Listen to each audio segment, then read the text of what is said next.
Branding is a powerful thing. When used correctly, it can echo your energy throughout everything you do in business.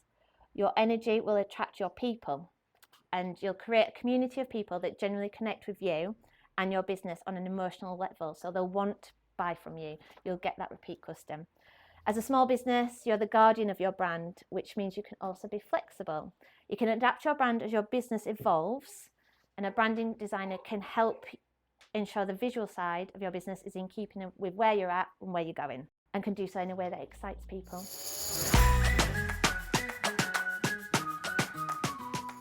Hi and welcome to Business Rainbows and Unicorns, where there's no such thing as failure if you don't try.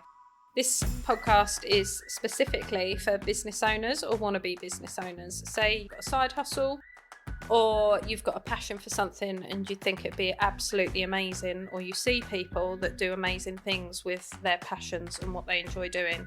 Well, you can do that. So please subscribe, and we hope you enjoy listening to this episode. Hi and welcome to Business Rainbows and Unicorns, where there's no such thing as failure if you don't try. Now, for those local or that have seen our social media, you can actually come to one of our networking events, which is the third Thursday of every month in Sudbury. Go back and listen to our networking podcast. We talk all about the pros and cons of networking, good networking, bad networking, which ultimately is finding the right fit for you and your business, i.e. there's people in there you want to network with and you can sell with. Our networking is very, very laid back. People can just turn up. There's no charge. I normally welcome people as they come in just to say hello, especially if someone, it's their first time. I come in just direct to them, like, this is a person you want to talk to, just so they feel comfortable straight away. We do a bit of speed networking, which sounds quite daunting, but I promise it isn't. But we do it after we've had a talk. So we always have a guest speaker. So we've had the wonderful Lou from Toodle-Pip Designs. Now, we've worked with Lou since pretty much we started Breakout. She's a branding expert, and she did a whole talk on branding, the whys, the wherefores, what you need, do's and don'ts. So it's a really, really interesting talk. We were lucky enough for Liam to be there to record it for us. So have a listen. Let us know what you think as usual. And the links in the show notes will be there for Lou and how to contact her. And as always, just let us know your feedback and what you think. It'll be good to hear from you. So thanks for listening as always, and enjoy this episode. Without further ado, Thank you. So my name's Lou. I run Toodle-Pip Designs, and I do paintings, design, graphic design, brand design. I make tops, which a few of you have got on today. And I also sell my own like jumpers and bits and bobs. But today, what I've come to talk to you about is branding, because that is definitely something that's kind of taken off in my business, and I absolutely love doing it. Now, the reason I love doing it is because I love working with small businesses and doing their branding, because it's very personable. It's kind of your unique power. Your branding should reflect the person that you are, and your brand story is that's probably the one thing that kind of got you to start your own business. And we need to make sure in your branding and in your designs and in your logo that that's reflected. So, I forgot to press the button. So this is that slide. So your brand is kind of a combination of your energy, your essence, your proposition. It's you basically as a small business. Now, obviously we all know about like the Coca-Colas, the Apples of the world, and how amazing their branding is. But it's not unique to one person or unique to a few people that make up a small business. And that's the one thing I really enjoy doing, is making sure that when I do branding for small businesses, it reflects that person. So first of all, let's discuss that branding is not just your logo. Your logo is a symbol that kind of identifies your business. It's easily recognizable. Branding, on the other hand, is something that you want your audience to feel a little bit more. So they'd see your logo, they'd see your colour palette, they'll see your social media posts, which are all laid out beautifully. But they also might do other things. So they'd hear it in your tone of voice. They would feel it by the stock of your business cards. So I'm a big fan of, when I do a business card, it needs to be touchy-feely as well, because that's a memorable feeling that someone will have. Feel it in a different way. So when you walk into Breakout, for example, you walk into a friendly atmosphere. If you walk into a spa, it smells lovely. That's all part of that comes under the brand umbrella.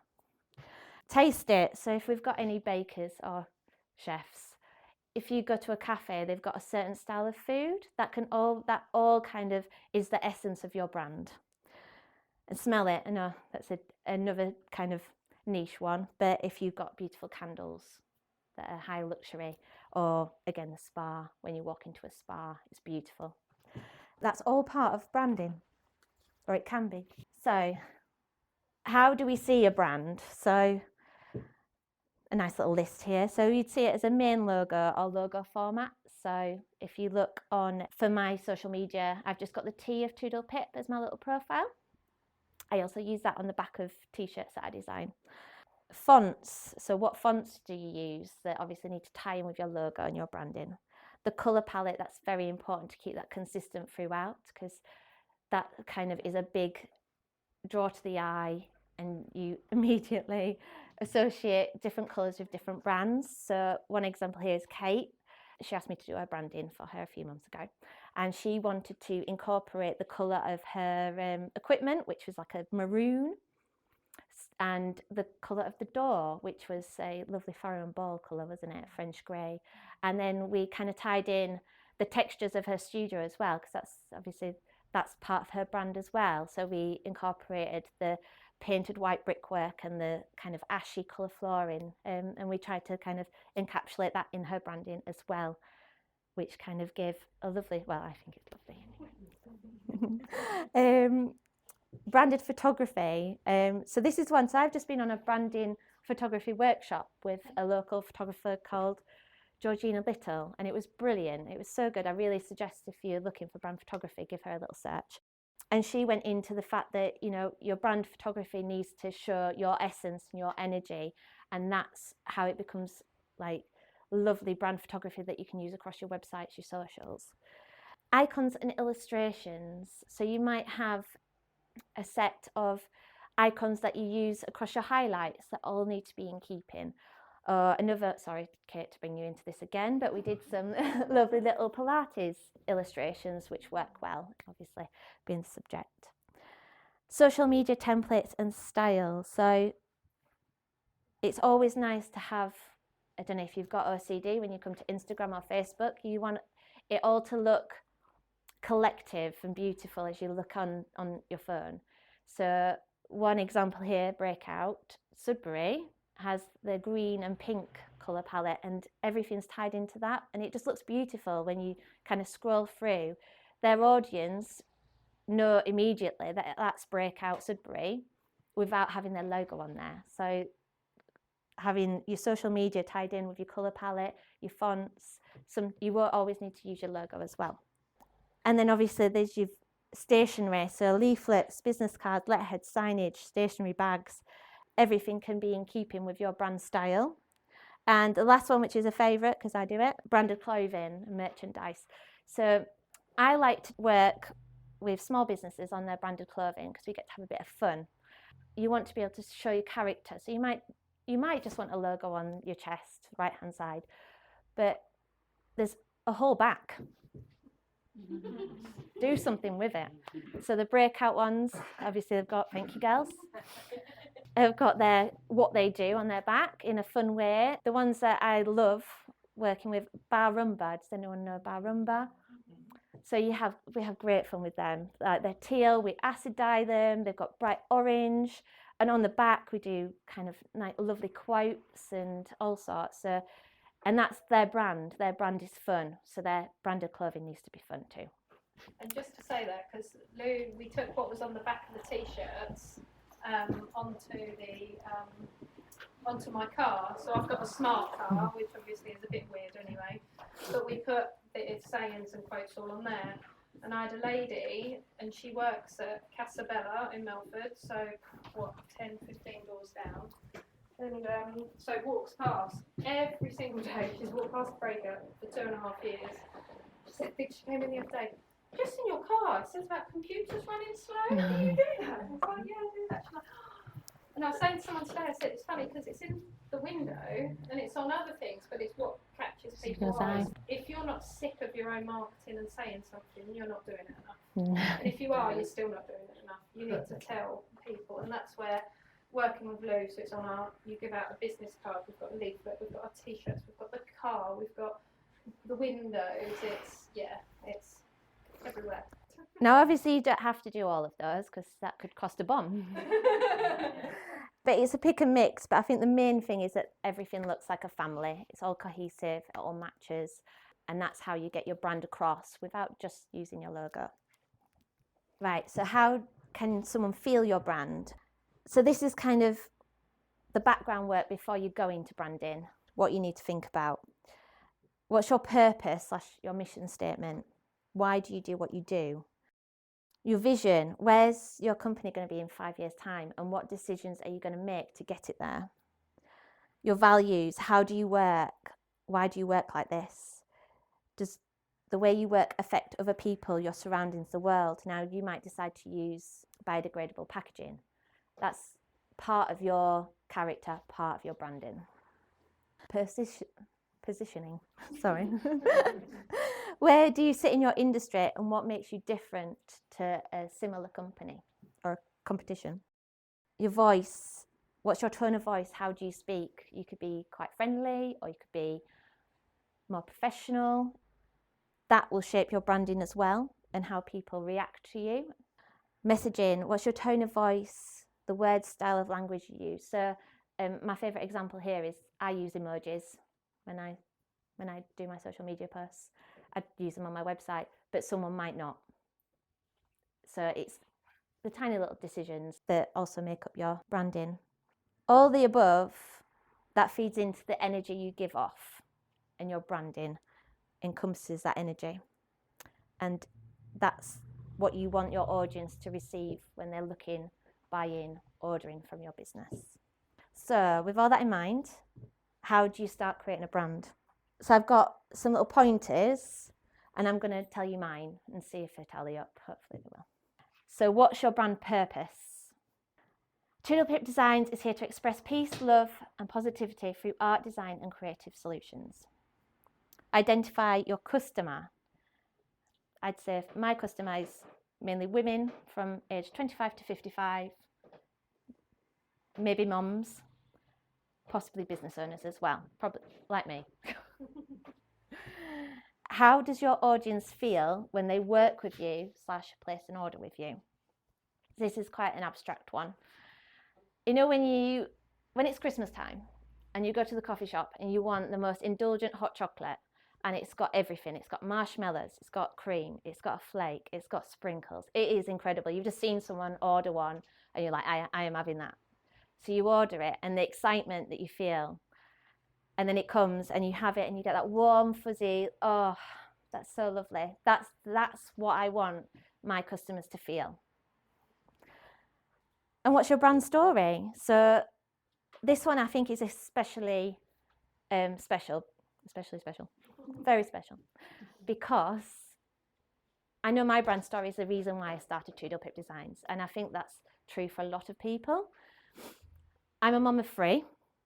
I love to paint, design and create. I love to make people happy and share positivity. And I like to do that through my products and services. My business is highly emotive, but I conduct myself in a professional manner. It's your turn now. So whether you do this in your head, you've got a notebook, you want to do it on your phone. What's your brand story? So this could be a sentence like mine.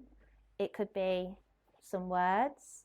You don't have to share them, but it's just kind of trying to think of what's your brand story? Why did you start? And in turn, that kind of releases that bit of energy. Explain what you mean. What do you mean by brand story? So why do you do what you do? So I'm going to speak on behalf of my part. Yeah? I see that passion where you've got that small business owner who wants to get on that ladder, or they want to start up, like the one I've just seen just now. They know how to do what they do, floristry, but everything else is just too much, or they just don't know where to even start. So for me, and obviously I speak on behalf of Breakout, we're kind of that helping hand to get you where you need to be. So we're kind of that one-stop place we're not experts in one particular field. But I like to think, certainly from the skill set we've got with Nisha and Farley and himself, that we cover most aspects of that small business startup. And we're know an not, expert. or we know somebody else. Like the graphic design, so a customer that wanted something particular, wanted this type of flower, this colour, and this. So that's where I go. I'd love to help you, but you're probably looking at something more your style, where you would take over for that. So we have our list of places. So we're kind of that. For a reasonable. It was just a sentence. It's not this is your life. That sort of supportive, but without crippling you, i.e. cost-wise and stuff like that. So Yeah. that little leg up to get you going. Yeah. And you fly, we fly. That's it. That's your brand story. I am absolutely brand new to this. Your business is only like 50 steps. I counted them on my front door. I thought it was 20. It's across the road. I suppose I've got little legs. I have to cross the road though. And I had walked past your place, not taken any notice. And one day I was out walking with Lottie and I thought, I'm going to go in and see what they do. And they've been absolutely brilliant. You all have, from helping me with ISO, and all your advice and your help and your encouragement. It's because it's quite daunting starting something, but when you know you've got people like you around you to give you that support, you get more confident. Yeah. So thank you. It's Aw. brilliant. I'm thoroughly enjoying it. I think that's the word thing is how the hell do we market us? Well, I think you just hit it on the nail. Just you speaking through. That is a strapline. Yeah. Because Yes, it's supportive. yeah. That's our. Yeah. I suppose. Yeah. If you want to choose words, like you say, so it depends what words you've all put down, but it's that key words. Ours is supportive. Yeah. But it has evolved. So mine, if anyone watches my reels and my rants about people supporting each other and collaboration, and there's enough work for everybody. Yeah. So. Something special. Does anyone want to share? You don't have to. You know, the one that we've got, which goes through all of our marketing, just very simple, is inspire change in life. Yeah. That's all we want to do is kind of get people thinking. Okay. Yeah. If you choose a logo for your business, how close to the logo should your business be? So should your logo reflect your business, or should it just be arbitrary? It could be a bit of both. You could have. That's a good question. You could have. Thing as a designer, I would take down what your business is, Yeah. your characteristics, how you want to be seen, and then I would choose elements, so font style, maybe an icon, colours, which all fit into that. So it doesn't have to be as, I do a magazine. We do a magazine. Yeah. This is our logo is a picture of a magazine. It's not that at all. It's kind of working out what the essence of your magazine, which is local, informative, and working up ideas that surround those keywords. Well, I mean, if you have a logo, does it have to reflect what you do, or can it be just completely random? Can be completely random. Can it? Yeah. Mine's on my t-shirt. Would you know what I did from that? But is that still branding? That's my logo. Yes. So it's part of the branding kit. Right. So would you know what I did? Well, you're a graphic artist, so. Yeah, but No, you wouldn't. you wouldn't. No. So it doesn't have to be literal. Okay. If that answers the question. Yeah. Yeah. I think sometimes good when the branding actually asks a question as well. Exactly. Toodlepip. So what do you do? Yeah, that's the thing. Yeah, when I was coming up with ideas for my name, I was going all around in circles. I just didn't want to use my name. Toodlepip is a Yorkshire saying. I'm from Yorkshire, and my middle daughter is Pip, and she was my inspiration to start my business. So that's kind of how I came up with Toodlepip. And it's memorable. It's different. Yeah. Some people don't know what it means as well, so it's a conversation starter, which is nice. Right. Once we've worked out your brand story, we've looked at your audience, what would be the next step? Well, it'd be the design process, so the fun bit, I think. A designer would, or yourself, you'd work up some different ideas for your visual brand identity, so your logo, and then how your logo works across your business card, your website, your magazine, your social media. When I send off a branding document, I don't like to just do a logo. I like to explore what those other items are going to look like. It's the same across all things? Your logo? Yeah. Or, so yes and no. So for instance, you'd have your main logo. This is my main logo. And then when on Instagram, where you've got a circle as your profile picture, or on Facebook, that's not going to fit well. All right. So I just take the T. Okay. So that is called a different, a logo format. So that all comes within your branding. And that's where your tone of voice, your colour palette, your font style, the photography style comes in, because then it's all still in keeping with your family within your brand. Yeah. Immediately, It's McDonald's. it doesn't have to be. So how do we take your lovely logo that you've chosen, your branding, and how do we make sure that it is going to be cohesive across all those different mediums? Brand guidelines. Now, I'm a designer, but I like to be organised, and I like rules. And brand guidelines are like your logo and branding rules. So what you'll find in there, you'll find logo formats. So your full logo, and then maybe just a letter or an icon. The colour palette. So normally you'd kind of break that down. So you've got the CMYK reference or the hex. The font styles. Any icons and illustrations, photography style, stationery and digital assets, and tone of voice. Now I think as a small business, brand guidelines are really important, because I'll work on branding for you, but every time you need a social media post, you don't want to pay me to do one. So brand guidelines gives you the information to make sure that when you create a social media post or an emailer or you do your website, that everything's going to fit lovely and match. That's why I like brand guidelines. So we've got a few little case studies just to show you how it's worked in the past for me. Inside Coaching is a lovely lady called Sue. She's from up north. Now I did her branding and she got some nice guidelines, and then she used these to create these different posts. So you've got LinkedIn posts, and as you can see, her Instagram feed. So they're all using the same colour palette, they all look cohesive, they all match. You can kind of see that they're from the same company. The second one, so this is Boom Arts Academy, they're down in Croydon.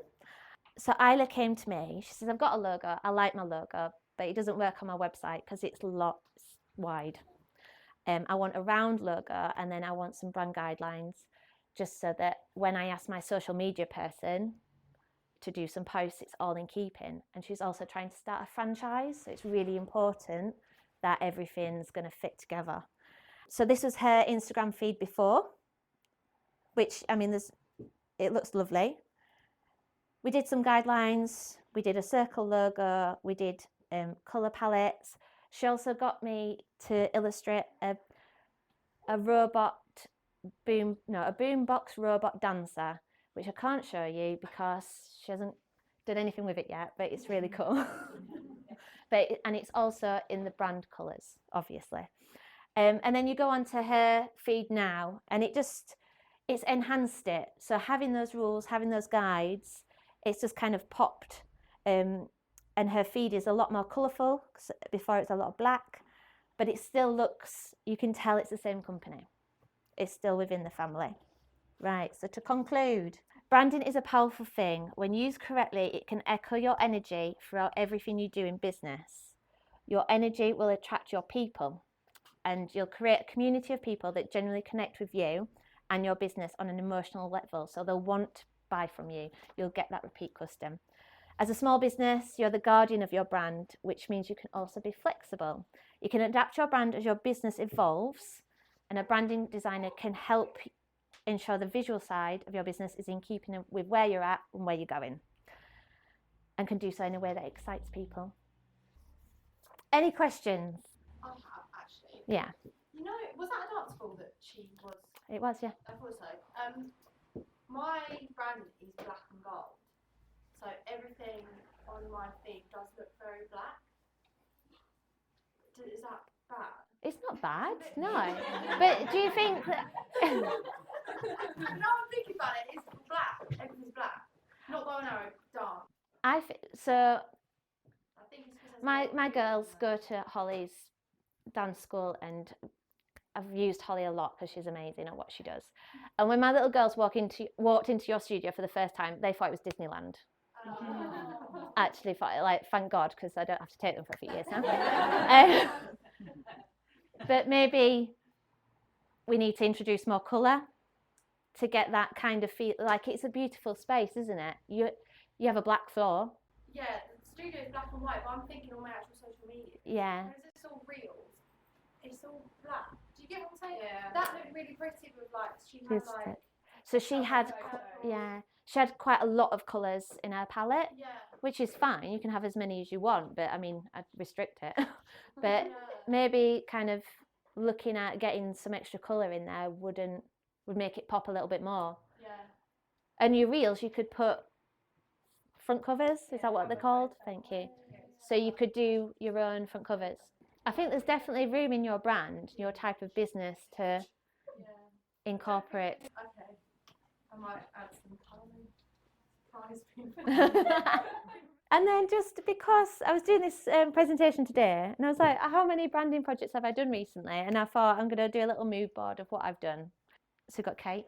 We've got a few different ones. I've done a cooking school, soft play hire. So yeah, just kind of a little insight to what I get up to. Apart from when I'm painting, I do this. But yeah, thank you for the opportunity to talk and for listening to me. Thank you so much, everyone.